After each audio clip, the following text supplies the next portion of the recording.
Y tú me dices cuando comparto la pantalla.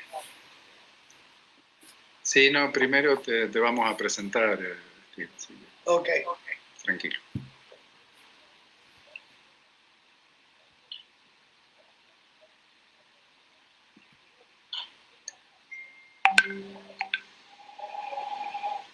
¿Se arrancó la conexión para vos, Pablo? Ah, ahí está. Sí.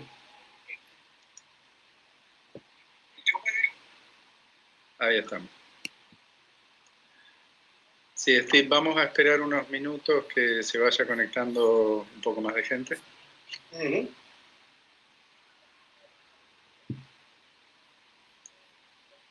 Yo ya no... Ahí empezaron a aparecer algunos, ¿eh? Sí.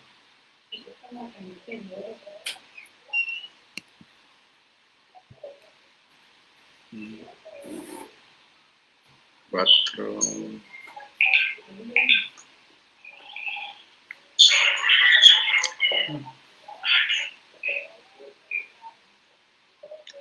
Ocho. ¿Arrancamos en 20? Bueno. 10.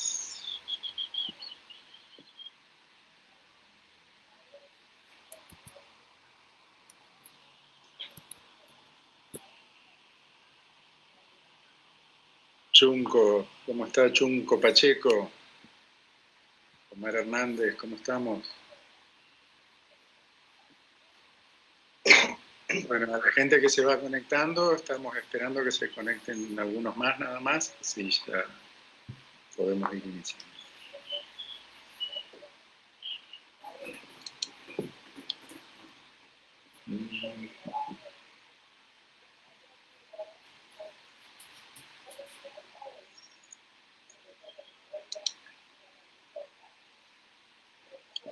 ¿Se recibe bien la comunicación? Yo estoy viendo bien la pantalla, pero veo que se clavó en 10, así que...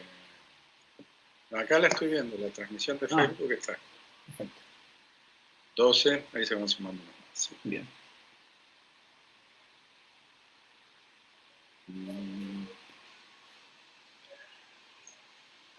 13, pasen y vean.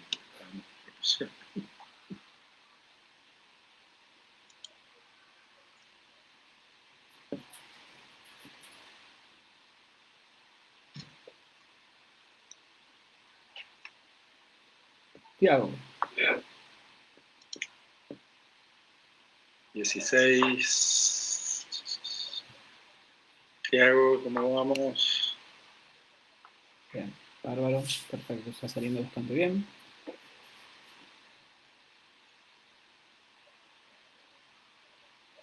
Bueno, 17.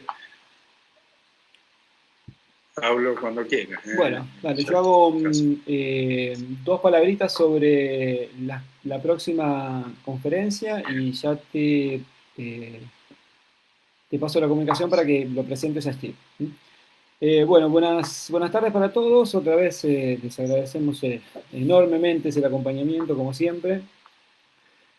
Antes de comenzar con la presentación de Steve, les comentamos rápidamente que el próximo jueves vamos a tener dos presentaciones que en realidad iban a estar hoy, pero hubo que reorganizar un poco las conferencias y bueno, le tocó hoy a Steve y las próximas dos presentaciones van a estar relacionadas con la ecotoxicología. La ecotoxicología abordada desde dos puntos de estudios diferentes, una por el lado de los metales pesados y la otra por la exposición a agroquímicos. Para eso vamos a tener como invitadas a Marisol Buenfil de México y a Gisela Poleta de Argentina. Alejandro, esto es lo que yo tengo, después vuelvo a recordar la invitación para el próximo jueves, así que si querés presentarlo, Steve, adelante. Bueno, muchas gracias. Bueno, sí, vamos a presentarlo a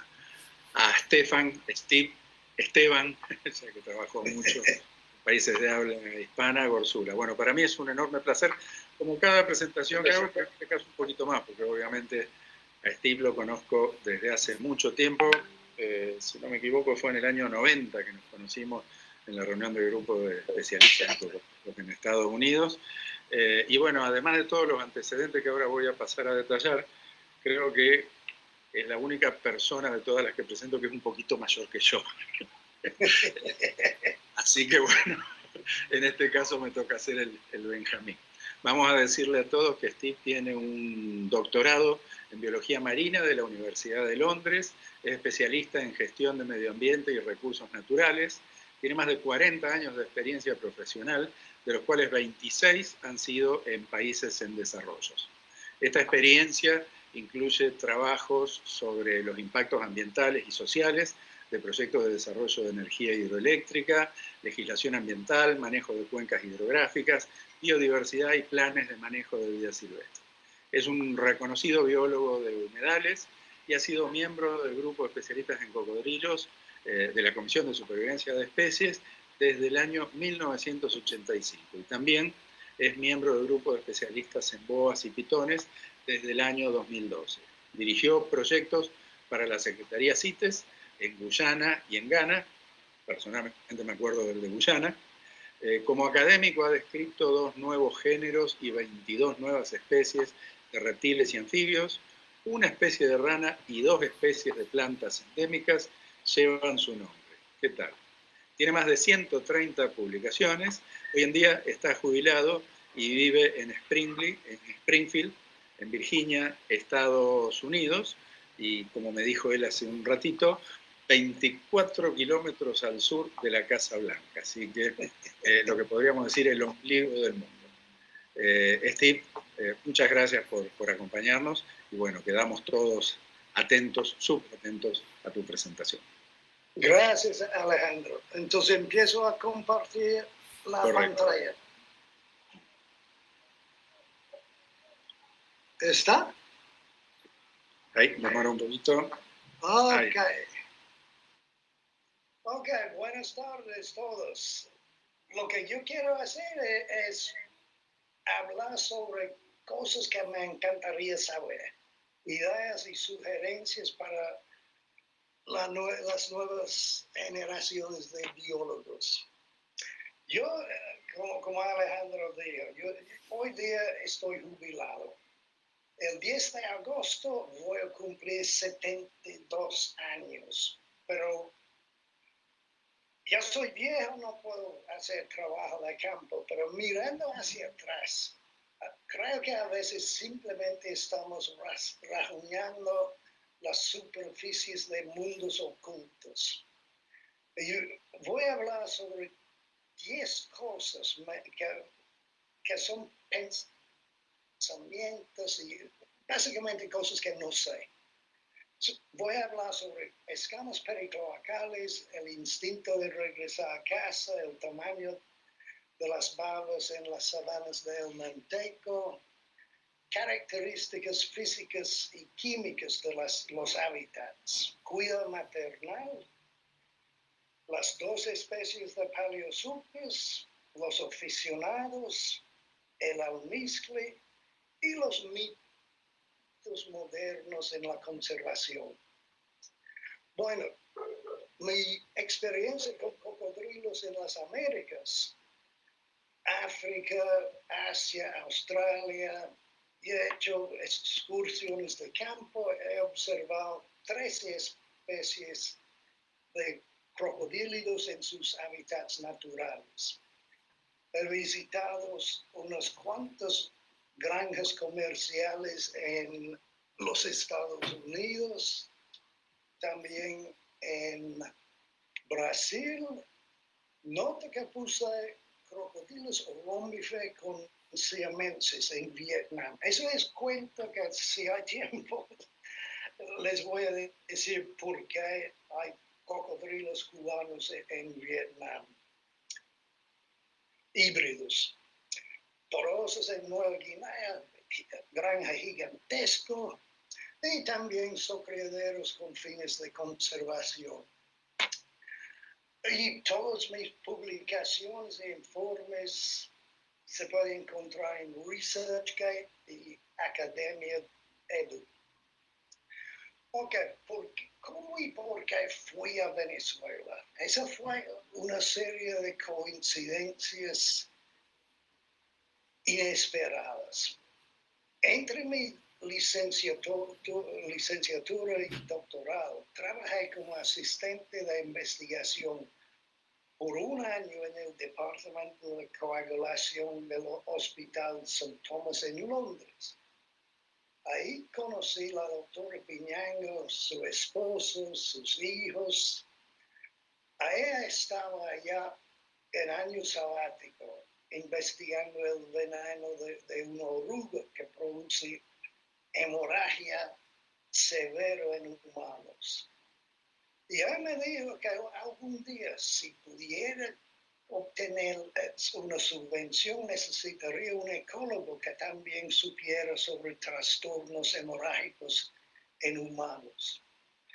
Yo fui tranquila para Escocia, haciendo mi doctorado con ofiuroides, buceando en el fondo de un mar bastante frío, y justo cuando yo estaba terminando, ella me invitó a Venezuela.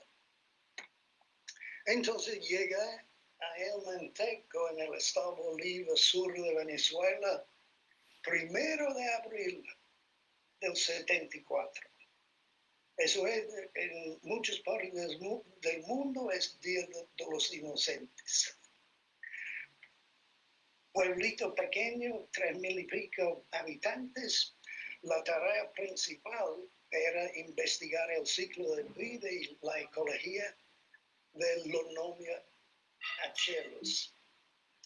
Las localidades ocurrieron dentro de un área aproximadamente 1,500 kilómetros cuadrados. El problema era que la aparición de las orugas estaba sincronizada sobre todo el área de estudio, y solamente aparecieron por 6 semanas, 3 veces al año. Entonces, la pregunta era, ¿qué vamos a hacer el resto del tiempo? Y la doctora me dijo, bueno, tú puedes hacer lo que te da la gana, pero trata de hacer la mitad relacionada con sangre. Al mismo tiempo había llegado un médico recién graduado para encargarse de la medicatura. Y nos hicimos amigos, eventualmente compadres, y comenzamos a trabajar estudiando sangre de los reptiles. Y lo más fáciles de atrapar fueron caimán crocodilos. Bueno, para la subvención de CONICYT cumplimos con los objetivos principales. Publicamos sobre agentes fibrinolíticos en la hemolinfa.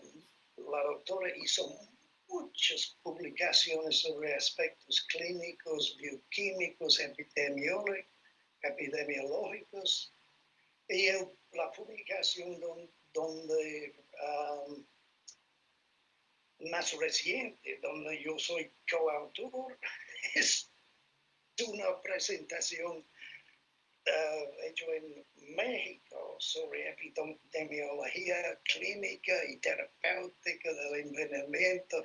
Yo lo leí y no entiendo nada, pero es bueno que me puso como coautor.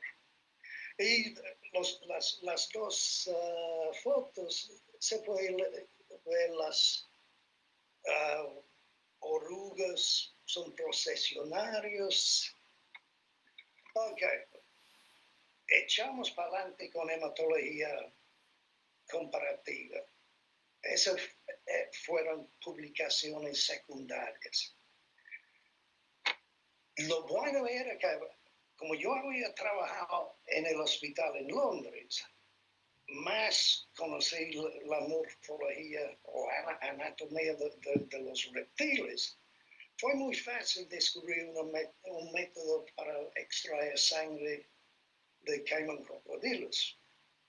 Y publicamos bastante publicaciones. También Amphisbaena alba. Eso fue interesante porque los lugareños siempre decían, bueno, mire, una morona, vamos a llevarlo al loco en el laboratorio. Entonces siempre me estaban trayendo animales y había suficiente anfisbena para hacer estudios a fondo. Ok, entonces lo importante es que la publicación Ecología de Cayman Crocodilos, publicada en Ecologia, mi primera publicación sobre crocodilios. Esa fue una publicación colateral. No era el objetivo de por qué fui a Venezuela. También el herpetólogo Marinus Huckmore me visitó y logramos hacer una publicación sobre las ranas. Y al final, con Celso Señares, publicamos una monografía sobre herpetofauna de la Guayana venezolana. Ok, yo muchas veces voy a utilizar el vernáculo. Si hablo de balas, estoy hablando de caimán crocodilo. Si digo caimán, probablemente es crocodilos intermedios. Ok, el Manteco, el pueblo más cercano era Upata, 84 kilómetros al norte. En aquellos días no había computadoras, cámaras digitales, Google Earth, teléfonos celulares, GPS, correo electrónico, tampoco llegaba la televisión nacional. Y la CanTV, la empresa para servicios telefónicos, tenía una sola línea para todo el pueblo. Entonces, cada semana, los viernes, tuve que dar un informe verbal a la doctora Piñango. Para mí era más rápido manejar a Ciudad Guayana, llamarla desde un monedero. Ese era 250 kilómetros ida y vuelta, pero más rápido y más agradable que quedar esperando en el pueblo. Ok, eso realmente para mí fue un paraíso. Imagínense que uno está a 10 minutos de los hábitats acuáticos naturales. El pueblo estaba rodeado por sabanas boscosas con bosques de galería. Utilizaron las sabanas para ganadería.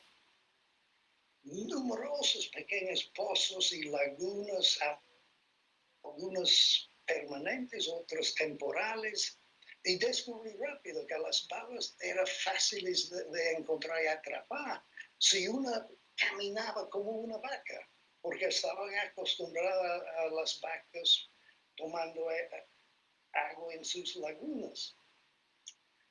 Ok, y también descubrí que era fácil hacer vueltas de mis lagunas a caballo. Y en aquel entonces los caballos baratísimos. Pagué $25 para mi caballo y la silla me costó 60. Muchos años después descubrí que la silla de montar era un excedente del ejército estadounidense y alrededor de 1 millón de sillas de montar fueron a Sudamérica cuando la caballería se disolvió en la década de los 40.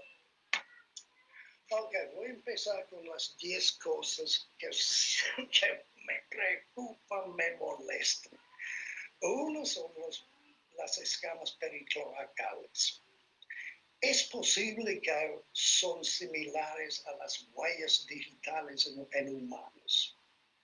Yo estaba marcando las escamas subcaudales, cortando dentro de las placas óseas y dejando una cicatriz muy visible. Por casualidad, yo no estaba pensando en la cloaca. Después de haber terminado mis estudios con las barbas, cuando yo estaba de vuelta para visitar el Manteco, alguien me dijo, llévame para ver tus lagunas. Entonces fui a las lagunas y logré atrapar una baba con las marcas mías, bien visible, 4 años y 2 meses después de marcarlo. Las fotos tomadas en el 76 no eran muy buenas, pero al revisar, yo pensé, bueno, esas escamas son idénticos para mí. Es una muestra de una sola baba, pero yo pensé, bueno, podría ser un proyecto de educación ambiental para estudiantes de secundaria. Una cosa de comparar el patrón de escamas y... Ok. El instinto de regresar a casa. Yo muchas veces solté babas en otra laguna y descubrí que la mayoría regresaban a su laguna original. Un ejemplo de aquí. Baba número 115, una hembra, largo total 1 metro, peso poquito menos de 3 kilos, y la capturé aquí en la Laguna M el 28 de febrero. El día siguiente la liberé en la Laguna G. Por casualidad, cuando yo estaba haciendo otra cosa, yo estaba viajando por aquí en la noche, la primera noche lluviosa, la encontré y la solté. Y luego 2 semanas después recapturado en la Laguna M. Entonces, 2 preguntas. ¿Cómo puede orientarse y lograr regresar a su laguna de 2,4 kilómetros en una noche lloviendo? Es un animal pequeño con su cabeza ni sube por encima de la grama, pero regresó. Y la otra pregunta es ¿por qué? ¿Por qué no se quedó con las babas en la laguna G? Tampoco, ¿por qué no quedó en Laguna E? ¿Por qué no en la Laguna J? Todas estas lagunas tienen babas. ¿Por qué tuvo que regresar a la laguna original? Y eso era una hembra que no era adulta todavía. Tercera pregunta. Cuando publiqué mis resultados, puse un histograma de largo total contra el número. Y las babas más grandes que yo estaba encontrando, machos, 1,50 m. Uno yo creo que fue 1,75 m. Después, cuando empecé a visitar gente en los llanos, descubrí que las babas en los llanos y luego haciendo censos en el delta del Orinoco y Guyana, machos muchas veces alcanzan 2,5 metros. ¿Por qué no en el norte? ¿Es una cosa genética? ¿Es ambiental?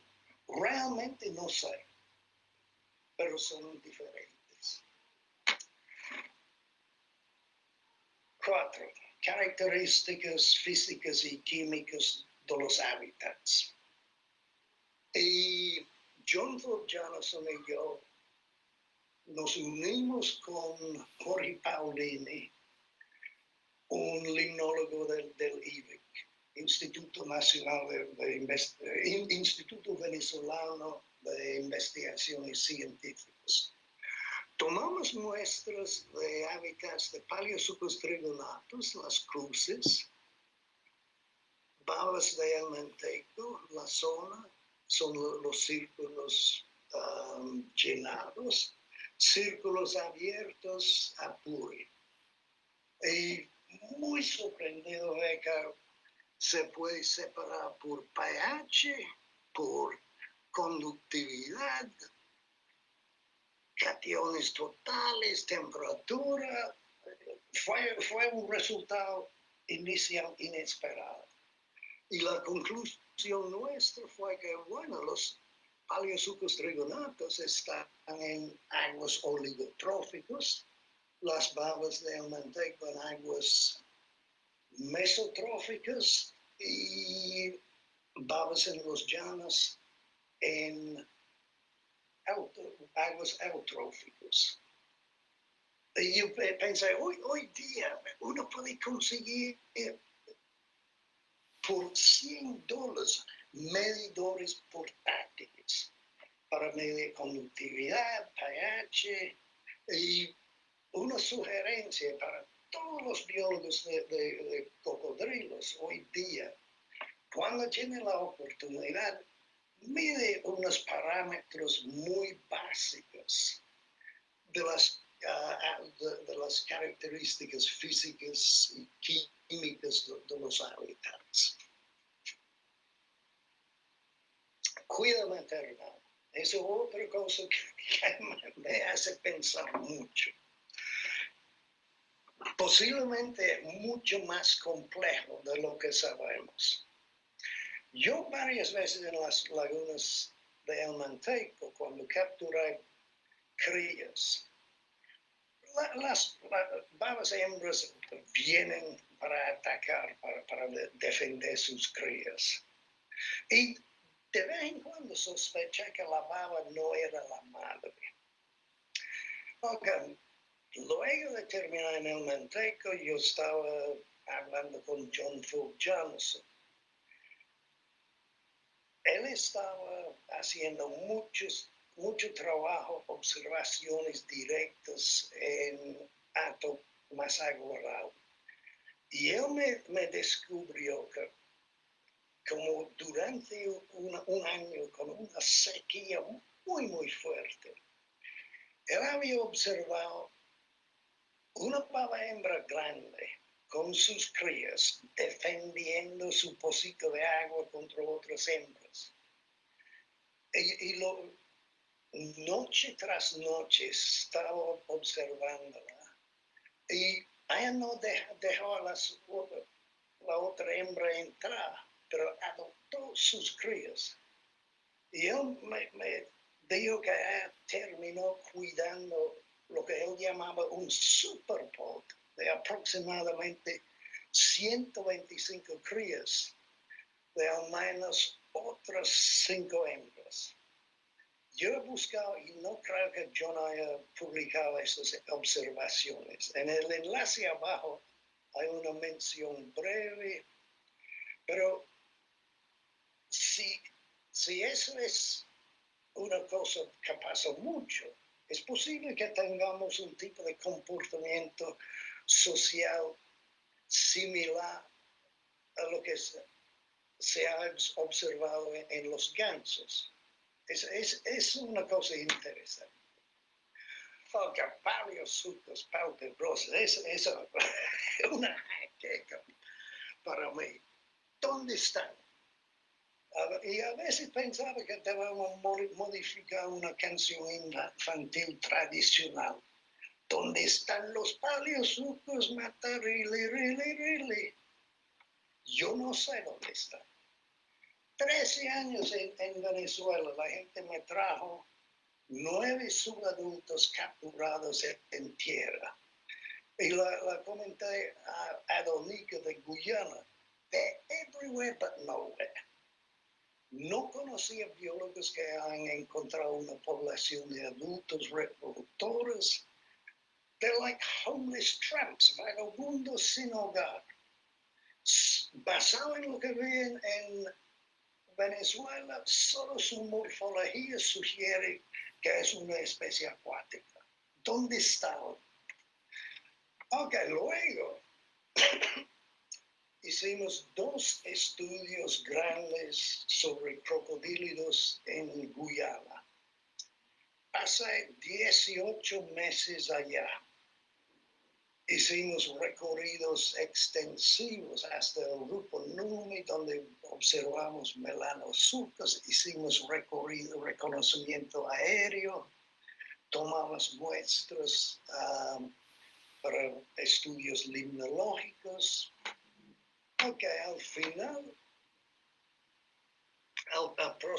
cuando procesamos toda la información, 110 paleosucos en 208 kilómetros de cursos de agua. Es decir, un paleosucos palpebrosos cada 2 kilómetros. Es una densidad de uno cada 2 kilómetros, una población, no es. La única cosa que el censo confirmó que es una especie acuática, sospechado basado en lo que vimos en Venezuela. Ok, otro problema era por qué podemos encontrar paleosucos trigonatos en elevaciones hasta 1.400 metros sobre el nivel del mar, cuando otras especies no ocurren encima de 300 metros. Ok, la respuesta fue dada en 1985 cuando visité el INPA, Instituto Nacional de Pesquisas Amazónicas en Manaus. Bill Magnuson y Mark Hero habían estado trabajando en la Reserva Forestal Adolfo Duque durante unos 4 años sin ver crocodílidos. Un día se encontraron un solo Paleosuchus trigonatus. Entonces, creo que los australianos son más inteligentes que los británicos. Entonces, utilizaron lógica y llegaron a la conclusión, bueno, si había uno, debe haber más. Bueno, descubrieron que los trigonatos viven en madrigueras a lo largo de pequeños arroyos. Y se puede encontrar las madrigueras buscando disturbios en el barro, en el fondo del arroyo. Y en una área había uno cada 100 metros. Eso es bastante trigonatos. Otra cosa interesante, las temperaturas en el fondo del bosque raramente superan 26 grados. Es demasiado frío para incubar los huevos de una especie de crocodílido. Y encontraron que las hembras de trigonatos construyen sus nidos contra termiteros activos, utilizando el calor metabólico de las termitas para incubar los huevos. Entonces, esos posiblemente paleosuchus, o probablemente paleosuchus palpebrosos viven en madrigueras, pero nadie ha comprobado esto. Es posible que los paleosuchus trigonatos en Venezuela lleguen a 1.400 metros de elevación porque hacen lo mismo, construyen sus nidos contra termiteros, pero tampoco sabemos si eso es cierto. Y estas son fotos. Aquí está Mark Hero, está buscando madrigueras. Y él encontró uno, verificó que había un trigonatus adentro. Aquí soy yo con mi lamparita. En esto uno tiene que poner la máscara, aguantar la respiración y uno tiene un minuto y pico para meterse en la madriguera, llegar donde está el animal, poner una cuerda y salir sin alar la cuerda. Eso es importante, no alar antes que uno está afuera. Y aquí estamos sacando mi primer trigonatus y aquí estamos con la presa. En 1985 yo tenía pelo, no tengo pelo ahora. Ok, es un punto yo creo que importante, los aficionados. Hay algo que aprender de ellos. Yo recuerdo en la reunión de CSG en Papua Nueva Guinea en el 88, alguien dijo en su presentación, los criadores de pollos no son ornitólogos, pero los ornitólogos no saben cómo criar pollos. Él dijo, chicken farmers are not ornithologists, but ornithologists don't know how to farm chickens. Y es el punto básico era las técnicas de un granjero para crocodilos y los biólogos de campo. Hay que unirlos para poder tener éxito en cualquier programa de criaderos, granjas comerciales. Yo hace 2 años yo publiqué una noticia en la revista del grupo de especialistas de boas y pitones sobre la misma cosa. Ok, imagínense, yo tengo casi 50 años preguntándome sobre Paleosuchus palpebrosus y el año pasado encontré que hay un grupo de aficionados en Facebook. Eso no creen. Y uno de ellos, Zach Hughes, me mandó una serie de fotos y lo que me sorprendió era que los propietarios interactúan con los Paleosuchus palpebrosus como si fueran gatitos o perritos domésticos. Los tienen, los manipulan. Yo vi una foto de alguien sentado en su silla mirando la televisión y está un Paleosuchus palpebrosus sentado en sus piernas. Es un sitio interesante para... Ok, parece que todos los especímenes provienen de Guyana. Según el amigo Zach Hughes, la mayoría que ellos tienen al principio miden entre 15 y 25 centímetros de largo. Y Adonica me dijo que sobre 3 años, del 14 al 16, exportaron 1.328. Y yo estoy pensando, bueno, estos aficionados, podemos darnos algunas ideas sobre educación con fines de conservación de cocodrilos. Puede ser que Paleosuchus y la forma que ellos lo tratan, eso sería una cosa para enseñar niños en las escuelas, etc. Y voy a ver, ok, voy a empujar para ver el video.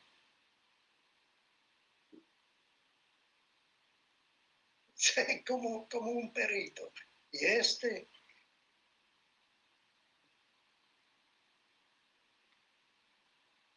ok. Otra cosa que siempre me pone a pensar, ¿cuál es el significado del almizcle? De vez en cuando, yo observo que las babas, al capturarlas, verten sus glándulas almizcleras cuando uno está capturando. Y una vez agarré el almizcle de una baba macho y lo exprimí en otra laguna. Y observé que era como, no es una cosa como aceite, es más como gasolina. Y se riega casi instantáneamente sobre la superficie del agua. Y babas empezaban a hacer ruido en el morichal. Bueno, luego, cuando yo estaba trabajando con la compañía hidroeléctrica, encontramos un Paleosuchus trigonatus macho y ordené un poquito de almizcle del Paleosuchus y lo puse en un frasquito pequeño.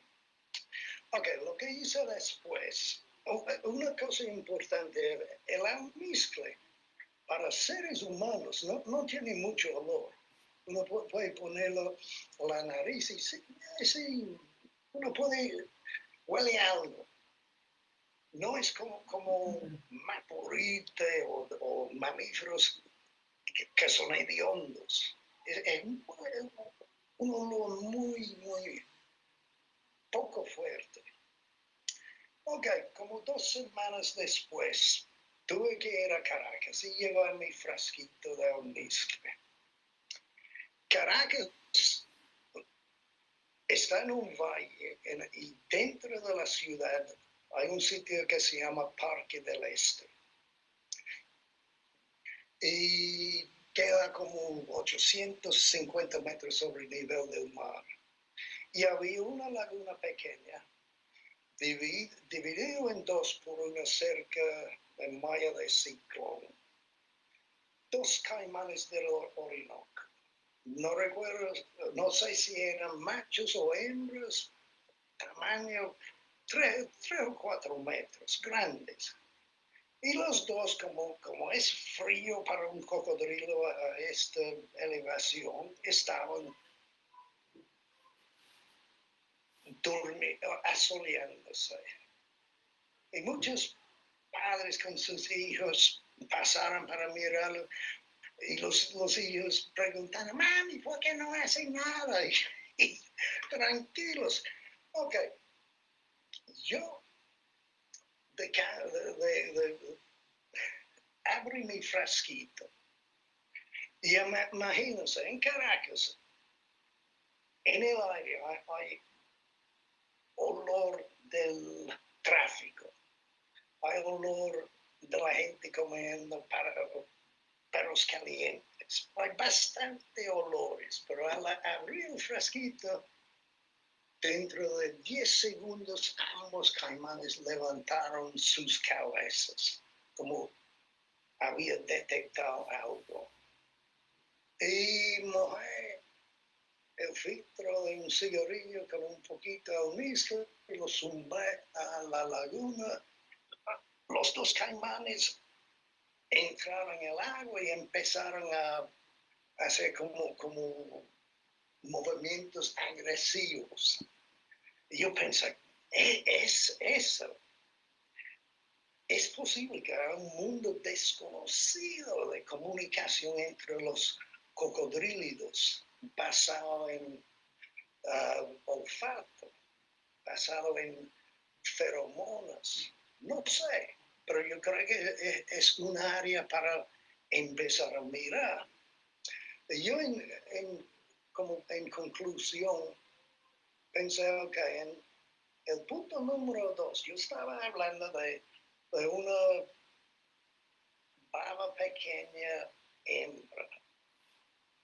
No le gustó su colegio nuevo, entonces volvió 2,5 kilómetros para estar con sus compañeros. En punto número 4 tenemos una madre grande, vieja, dice, no, tú no puedes entrar a mi pocito de agua, pero dame tus hijos, yo los cuido.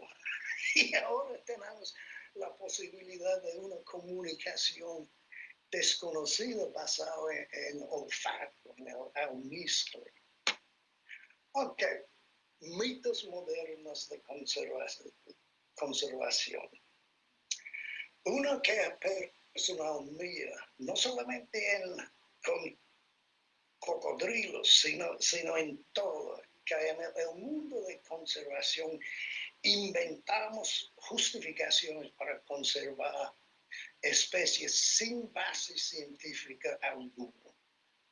Y son simplemente mitos. En la reunión del CSG en Darwin en el 85, yo presenté un listado de mitos sobre crocodilos intermedios. No, que los crocodilos, los caimanes son como médicos veterinarios acuáticos porque comen peces enfermos. No, que controlan las poblaciones de pirañas. No, que por sus colas mueven sedimentos aguas abajo. Entonces, ayudan en la protección contra inundaciones. No, que su pupú fertiliza los cuerpos de agua donde peces de valor comercial desovan. Eso es un mito. Está ahora saliendo en Biological Reviews una publicación con alrededor de más de 800 referencias bibliográficas, 17 autores. Se trata de preguntas tales como ¿son los crocodilios indicadores de salud del ecosistema? Si son ingenieros de ecosistemas, si reúnen poblaciones de sus presas, si están causando impactos en cascada, si son enlaces entre ecosistemas y flujos de nutrientes. Bueno, los 17 autores revisaron a nivel mundial qué realmente sabemos para todas estas preguntas, y la conclusión es todavía no sabemos mucho y hay mucho que hacer.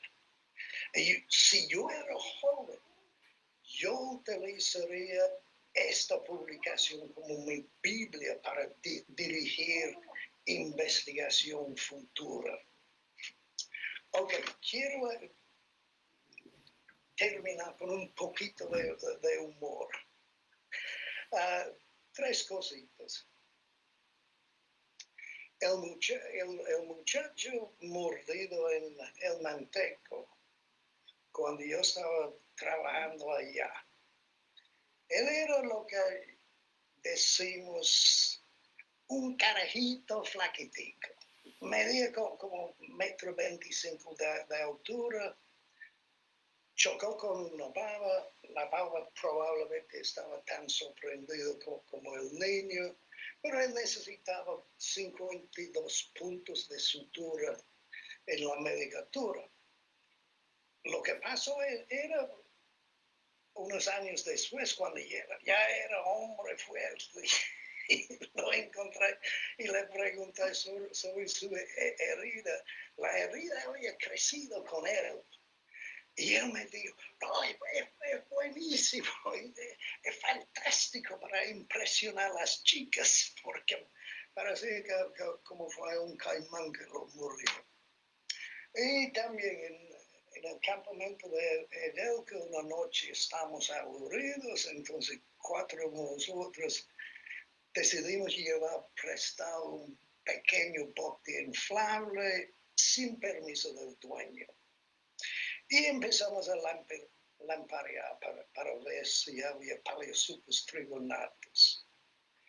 Eventualmente vimos uno y mis compañeros dijeron, anda, Steve, mire si reacciona a tus llamadas. Entonces comencé a hacer, au, au, au, au. Bueno, el paleosucos vino y murió el bote. De vaina llegamos al campamento. Un compañero tuvo que acostarse tapando los huecos y logramos reparar el bote con un gran parche. Pero el dueño, en lugar de estar molesto, oh, fantástico, empezó a jactarse. con gente diciendo, mira, donde mi lancha fue atacada por un caimán. Y finalmente, cuando uno está jubilado como yo, hay cosas que traen memorias dulces, inesperadas. Y el año pasado mi esposa es de Vietnam, ella me cuida, siempre me está dando multivitaminas y frutas, y tiene que comer este y otro. Año pasado me dio una taza de jugo de zanahoria. Y yo la tomé sin discutir, pero era la primera vez en mi vida. Pero el sabor era algo que ya sabía. Como 2 días después lo recordé. Agua de pantano. Empecé a experimentar diluyéndolo con agua, gritando a mi esposa, del Tamacuro, lago de Guri, el Orinoco, etc. Ya nunca lo volvió a comprar. Bueno, gracias, eso es todo. A ver. Bueno, muchas gracias. Realmente excelente, muy bueno. Disfruté mucho la presentación. Igual te faltó comentar lo de los rombíferos en Vietnam. Si podés contar lo de los rombíferos en Vietnam sin acusar directamente a nuestro amigo y hermano Toby Ramos, voy a agradecer. Bueno, él está involucrado. Un problema en Vietnam. Yo he trabajado mucho en Vietnam. Ya empecé en el año 95. Y el problema en Vietnam, después cuando terminó la guerra, por los bombarderos B-52, todo el sur regado con cráteres llenos de agua. Y no pueden sembrar arroz.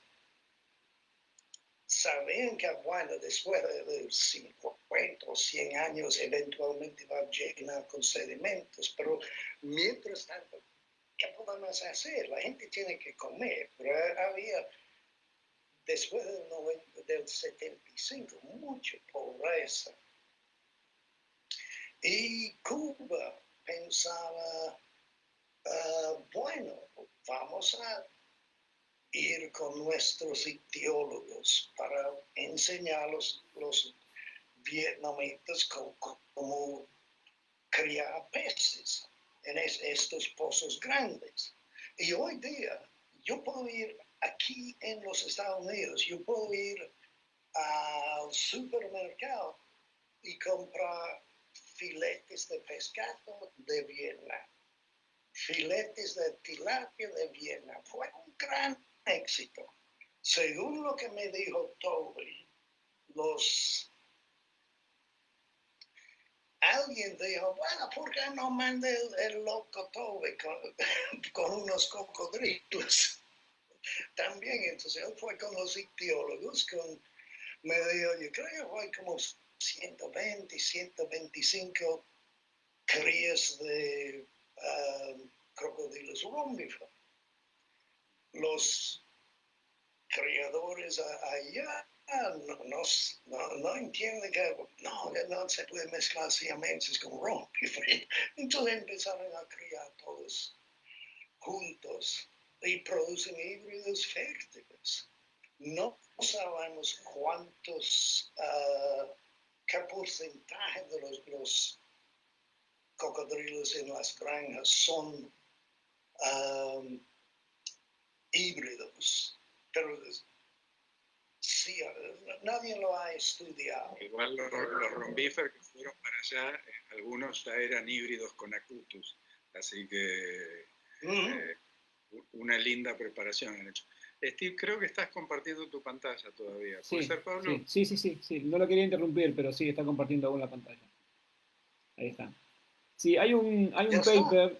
Perfecto. Ahora sí te hay un paper de Thomas Ziegler, de Alemania, que hacen un screening de todas las granjas de Vietnam. Es relativamente nuevo el trabajo. eh, en donde hacen como un relevamiento de la cantidad de rombífer que hay en las granjas mezclados con siamensis. Es muy interesante el trabajo. Eso me fascinaría ver. Sí, me lo puede enviar. Sí, ya se lo voy a enviar, inmediatamente. Sí, yo antes, no sé, Pablo, si hay, me imagino que sí, que habrá preguntas, sí. Pero mientras vamos ordenando eso, me gustaría hacer un par de comentarios que tienen que ver con las cosas que te gustarían saber. A mí también me gustaría saber todas esas cosas. Pero un par de aportes que no creo que respondan las dudas, sino que más bien las refuerzan. Pero dos temas puntuales en los que sí tenemos alguna experiencia, como el tema del cuidado maternal, como para agregarle una complejidad más a la situación. Nosotros con esto de que hemos trabajado muchas veces con la televisión para hacer algunos documentales, para que ellos puedan mostrar distintas cosas, pero por ejemplo, si recordás el documental de la BBC, Life in Cold Blood, la parte de los nacimientos de cocodrilos se hacen con la tirostitis. Y en esa ocasión, lo que necesitaban era una hembra abriendo el nido y asistiendo el nacimiento de los pichoncitos, de los recién nacidos. Así que lo que hicimos fue usar unos nidos que se construyen en la estación zoológica donde nosotros tenemos los animales, que tiene una apariencia muy salvaje el lugar, pero obviamente en esos nidos no había más ningún huevo, porque todos los huevos, como hay varias hembras, se cosechaban y se ponían en la incubadora.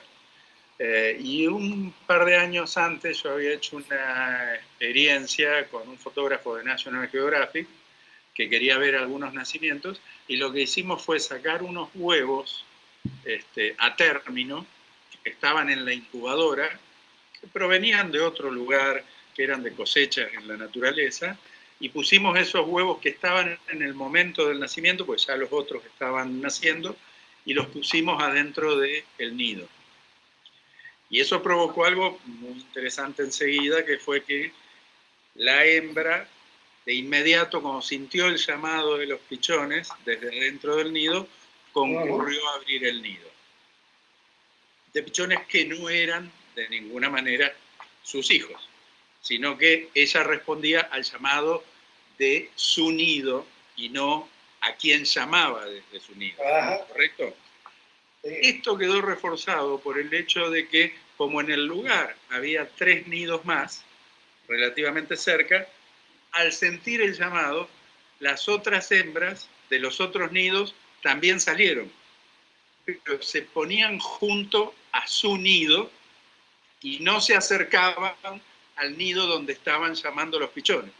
Con lo cual nosotros, es algo para hacer un trabajo mucho más grande, pero dedujimos que la hembra asiste a los pichones de su nido, pero no a los pichones que llaman. Y puede ocurrir, por esto que vos mencionabas, de una hembra atendiendo 120 pichones, si era una estación muy seca.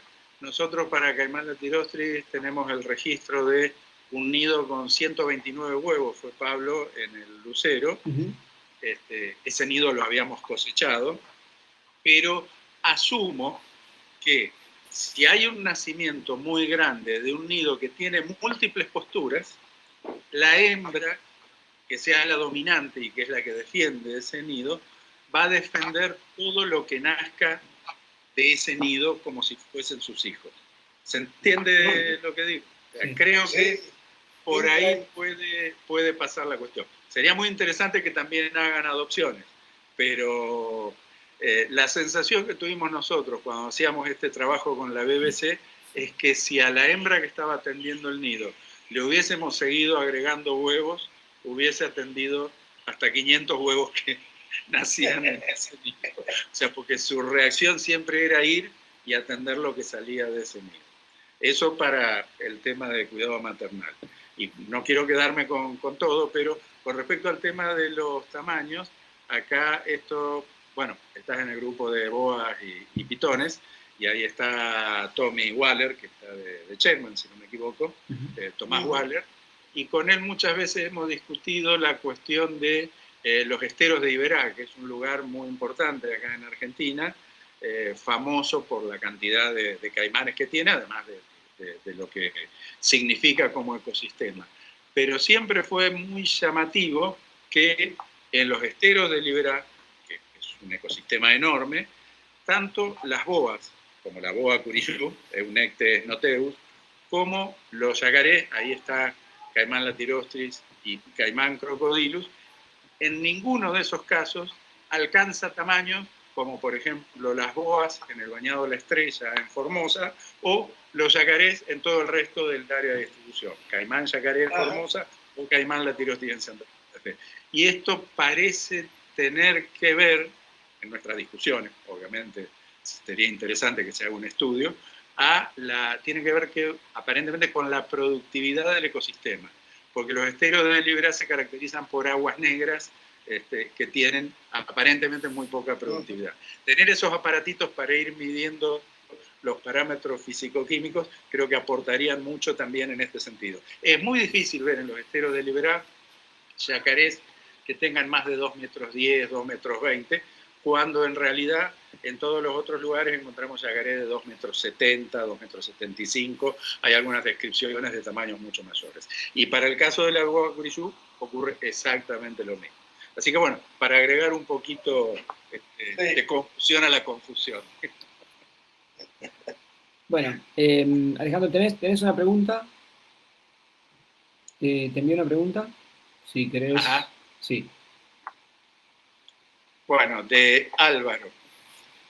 Pregunta si también las babas, será del manteca, entiendo que es el manteco, tienen otra morfología diferente a la de aquellos de los llanos y del delta, si por ejemplo son más cabezones o hay alguna diferencia en ese sentido. Estefan, ¿lo percibiste eso?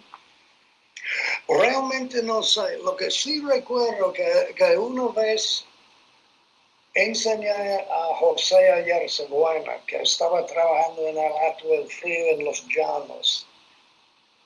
Yo le enseñé una foto de una baba macho de como 1,50 m de la zona de El Manteco. Y su reacción, wow, eso es una baba muy grande, debe medir por lo menos 2,50 metros. Ay, no, es chiquitito. Es una cosa para estudiar, pero él con su experiencia pensaba que era un animal mucho más grande, y no era. Bien, Steve. Tenemos otra pregunta de Samuel Iretsky, que también es de Venezuela. Dice, la relación entre los nidos de Paleosuchus y los termiteros, donde los Paleosuchus aprovechan el calor metabólico para la incubación de sus huevos, pudiese considerarse una interacción parasitaria o mutualista entre ambas especies. Eso es, bueno, lo que tienen que entender, eso no es trabajo mío. Bill Magnuson y Mark Hero y quien más, varios otros de la INPA estaban haciendo estos estudios. Entonces yo no he visto un nido de trigonautas con un termitero. Pero la pregunta es lógica. No sé si se puede clasificarlo como mutualismo o una cosa simbiótica. Realmente no sé, pero es otra cosa para investigar. Porque si trigonautas depende en termiteros, entonces es algo casi simbiótico. Sí. Pero falta más investigación. Sí. Alejandro, antes de pasar a la tuya, bueno, déjame pensé que tenías el enganchado de todas las venezolanas. No, claro, no, la interrumpo. Bueno. Una consulta de las chicas del grupo de cocodrileras, sería en este caso, de Guatemala, preguntan sobre la disponibilidad de esta presentación. Bueno, ya como le hemos adelantado, todas las presentaciones se quedan colgadas en Facebook y a su vez también están colgadas en el canal de YouTube de la oficina regional. Cualquier cosita, si me piden por privado, puedo enviar el link sin ningún inconveniente. Ahora cierran. Bueno, seguimos con Venezuela. Omar Hernández te quiere consultar, Steve. ¿Cómo era el consumo de la carne de babas cuando estuviste en el Manteco? Absolutamente nada. Fue una cosa interesante cuando en una de las publicaciones hicimos 3 poblaciones, una indígena de indios Pemones, otra un pueblito rural que vivía de la caza y la pesca, y los mantequeros. Los parámetros hematológicos para la salud de los niños, lo peor. Luego el manteco. Parámetros mejores del pueblo que estaba cazando y pescando. Y era como el manteco en aquel entonces, como si comer cosas enlatadas y importadas. Era como una cosa de nivel económico de uno. Y muy interesante. Yo conocí un viejito que iba a pescar podócnomis. Interés con babas, nada.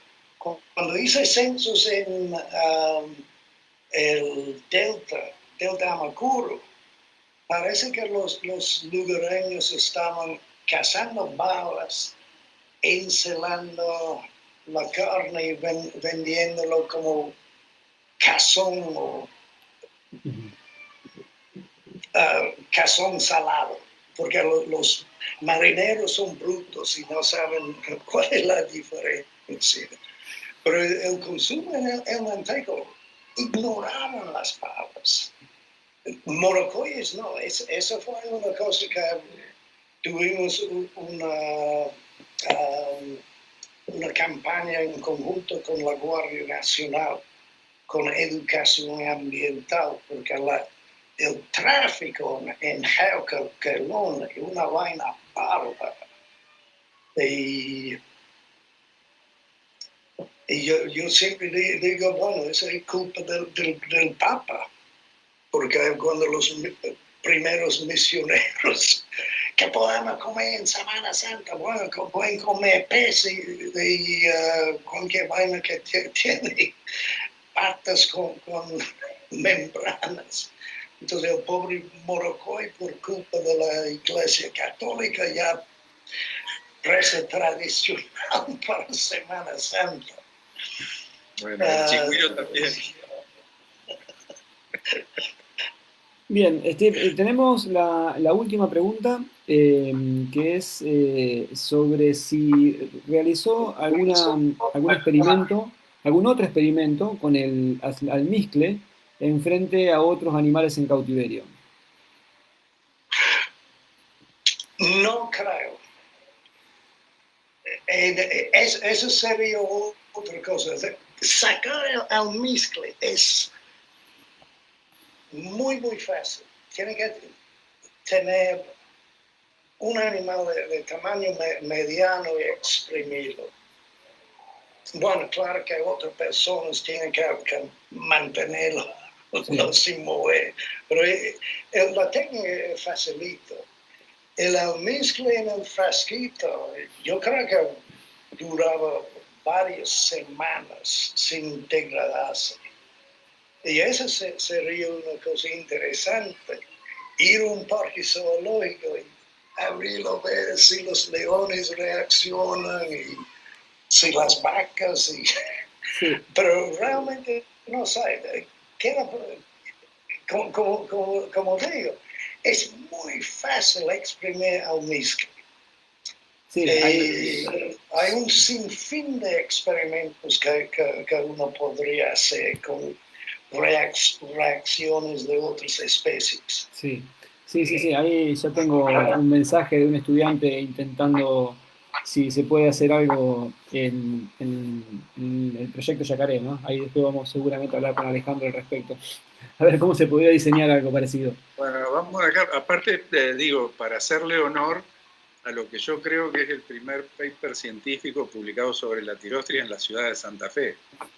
O sea, si uno analiza como paper científico, el primero que hay, creo que es Bianchi Lischetti, los autores, no quiero equivocarme, que es un paper del año 1930 y pico, 40, dos químicos de la Facultad de Ingeniería Química de acá de Santa Fe, que era la Escuela de Química en esa época, que tiene un paper publicado sobre la composición del almizcle de Caimán latirostris. Lo tengo por ahí perdido. La verdad que hace 20 años que no lo miro ese paper, pero me hiciste acordar de eso, Juan, así que vamos a rastrearlo. Sí. En realidad era un análisis químico del almizcle que no concluía nada de estas cosas que nos pueden interesar en términos de comunicación. Pero bueno, tenemos una buena base y habría que hacerle honor a esa inquietud de los dos químicos vecinos, ¿no? Bien. Bueno, Alejandro, ¿tenés alguna más?